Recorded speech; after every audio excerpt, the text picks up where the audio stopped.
윤석열 대통령이 휴가를 떠났습니다. 휴가 기간 대부분을 지역 경제 활성화 차원에서 서울이 아닌 지역에서 보낸다고 대통령실이 설명했습니다. 이양 간 휴가 맛집 투어하면서 과음만 하지 마시고 민생 현장의 고통과 어려움을 직접 피부로 체감하는 계기가 되기를 바랍니다. 전국 곳곳의 시장과 상가에 공실이 얼마나 많은지, 가스요금, 전기요금은 얼마나 많이 올랐는지, 그래서 상인들은 또 얼마나 등골이 휘는지도 꼭 물어보고 살펴보십시오. 자영업자들 폐업률은 얼마나 되는지, 노동자들의 임금 체불액은 얼마나 되는지 꼭 알아보십시오. 미리 알려드리자면 지난해 폐업 신고를 한 사업자는 98만 6,487명으로 2006년 관련 통계 집계 이후 가장 많습니다. 폐업 사유별로 보면 사업 부진이 48만 2,183명으로 외환위기 당시였던 2007년 이후 역대 두 번째로 많습니다. 임금 체불도 심각합니다. 올해 1월부터 6월까지 체불액은 1조 436억 원으로 역대 최대 수준이었던 작년 한 해 체불액의 절반을 훌쩍 넘어섰습니다. 자영업자들은 장사가 안 돼 줄폐업을 하고 노동자들은 임금을 못 받고 있다는 뜻입니다. 민생이 이렇게 어려우니 민주당이 민생회복지원금법을 발의하고 국회가 통과시킨 것입니다. 민생회복지원금법은 현금 살포가 아니라 민생을 살릴 심폐소생입니다. 현금이 아닌 지역 화폐로 사용기간을 정해서 전 국민에게 지급하면 그 혜택은 자영업자와 소상공인들에게 그대로 돌아갑니다. 소비자에겐 소비지원, 자영업자와 소상공인에겐 매출 지원 효과가 있고 내수 진작 효과로 침체된 지역 경기에 숨통을 틔워주는 검증된 정책입니다. 그런데도 이를 반대하는 것은 민생을 살릴 의지가 전혀 없다는 뜻입니다. 전 국민 25만 원씩 해도 전체 13조 원이면 됩니다. 윤석열 정부가 초부자들 세금 깎아주는 것에 비하면 세 발의 피입니다. 초부자들 세금 깎아주는 것은 경제 살리기 정책이고 서민들과 자영업자 소상공인 지원하는 것은 포퓰리즘이라는 주장은 황당무계한 것입니다. 초부자들은 세금 깎아주지 않아도 알아서 잘 살 여력이 충분하지만 당장 서민들은 먹고 살기가 외환 위기 때만큼이나 어렵습니다. 국민이 죽든 말든 관심도 없고 민생을 책임질 생각이 없다면 국가는 도대체 국민에게 무슨 쓸모가 있겠습니까? 그런 쓸모없는 정권이라면 차라리 없는 것만 못하지 않습니까?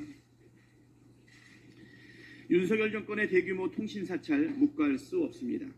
어제도 말씀드렸지만 검찰이 3,000명 넘는 야당 정치인과 보좌진, 언론인 등을 상대로 초대형 통신사찰을 감행했습니다. 야당 주변에 검찰의 통신조회 문자를 받은 사람이 얼마나 많은지 보이스피싱 아니냐는 말이 나돌 정도였습니다. 이게 2024년 민주공화국 대한민국에서 있을 수 있는 일입니까? 군사 독재 정권에서나 있었던 무차별 민간인 사찰이 아니고 뭐란 말입니까?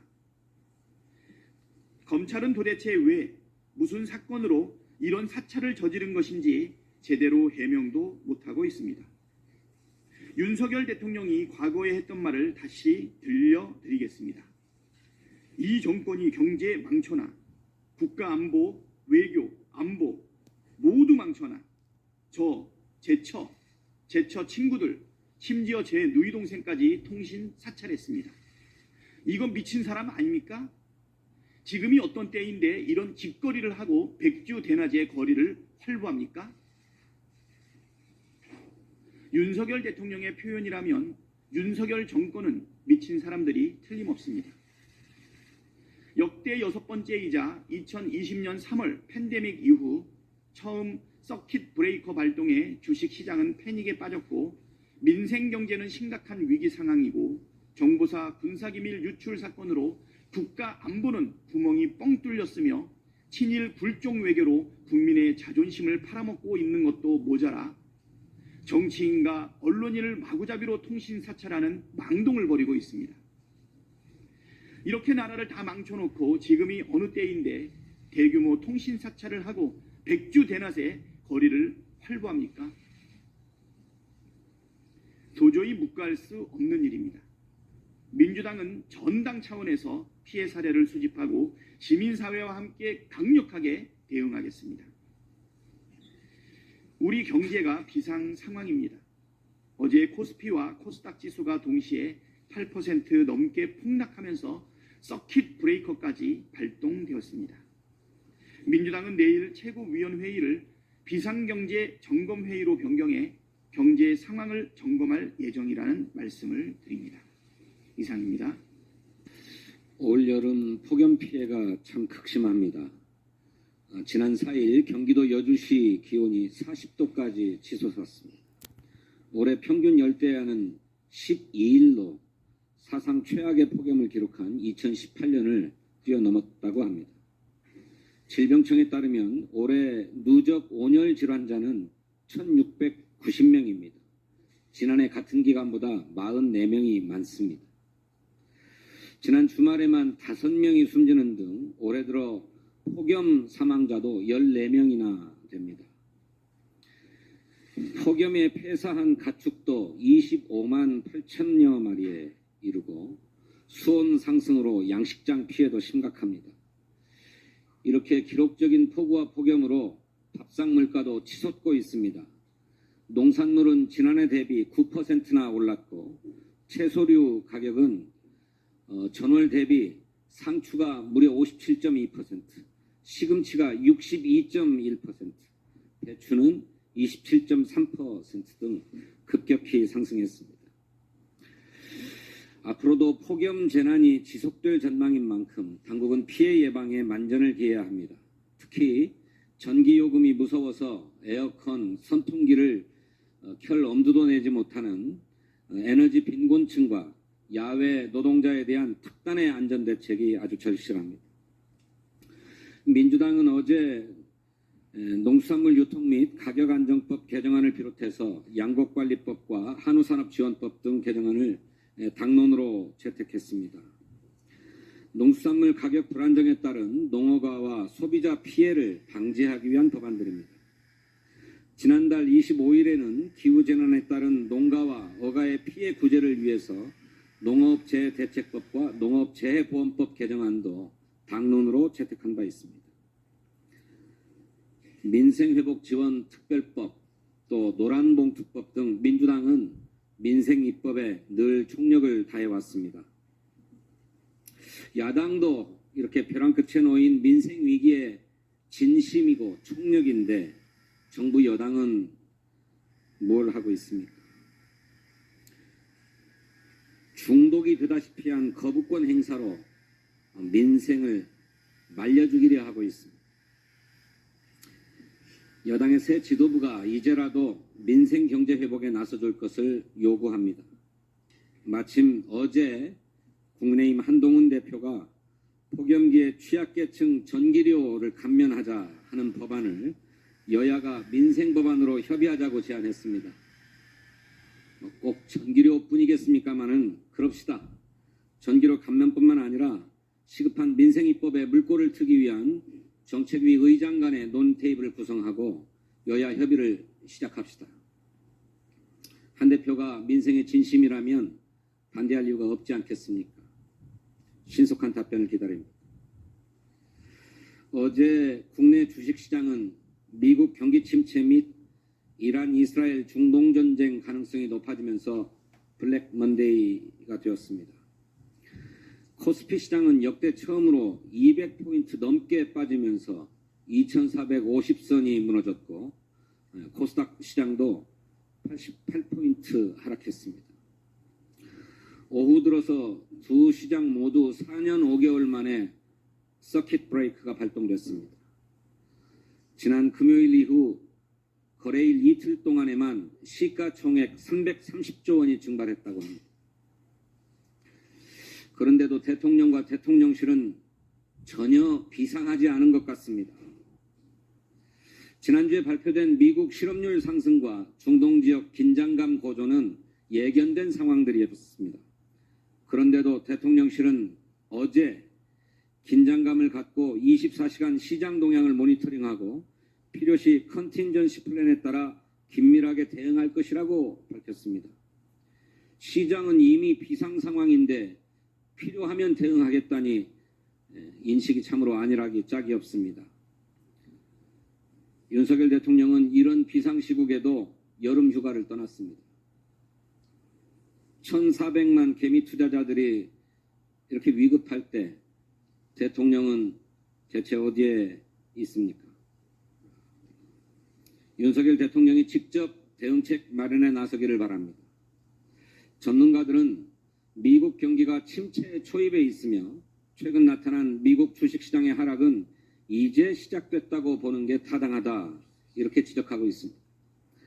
이스라엘에 대한 이란의 공격이 현실화될 경우에는 우리의 지정학적 리스크가 확대되면서 국내 주식시장의 급락이 재발할 가능성도 크다고 합니다. 중동과 동아시아를 잇는 원유 운송로 안전 확보와 금융시장 불안이 실물 경제로 전이될 가능성을 차단하기 위한 정교한 대응책 마련이 시급합니다.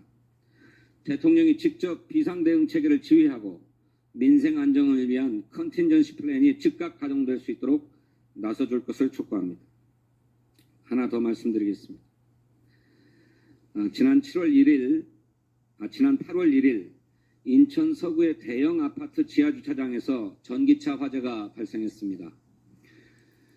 전기차 한 대의 불길로 차량 40여 대가 전소되는 등 피해가 발생했고 입주민들의 일상도 마비되었습니다. 주민 22명이 병원에 입원했고 480여 가구는 나흘째 전기와 수도 공급이 끊겨서 무더위에 큰 불편을 겪고 있습니다. 일부 주민은 임시 거주시설에 머물러야 하는 그런 형편이기도 합니다. 그런데도 화재 진압에 8시간 20분이나 소요된 이유는 전기차 배터리의 특성상 나타나는 열폭주 현상 때문이었다고 합니다. 특히 지하 주차장은 소방차 진입이 어려워서 화재 진압에 취약했습니다. 요즘 지어지는 대부분의 신축 아파트는 지상에 주차장이 없고 모두 지하 주차장 아닙니까? 앞으로도 이런 사고는 얼마든지 재발될 우려가 높습니다. 이번 화재로 국민의 전기차에 대한 두려움, 전기차 포비아 현상이 심화되고 있다고 합니다. 2018년 3건이던 전기차 화재가 2022년에는 43건, 작년에는 72건까지 증가했습니다. 전기차 화재 예방 및 피해 최소화를 위한 안전 기준과 관련 규제를 강화해야 합니다.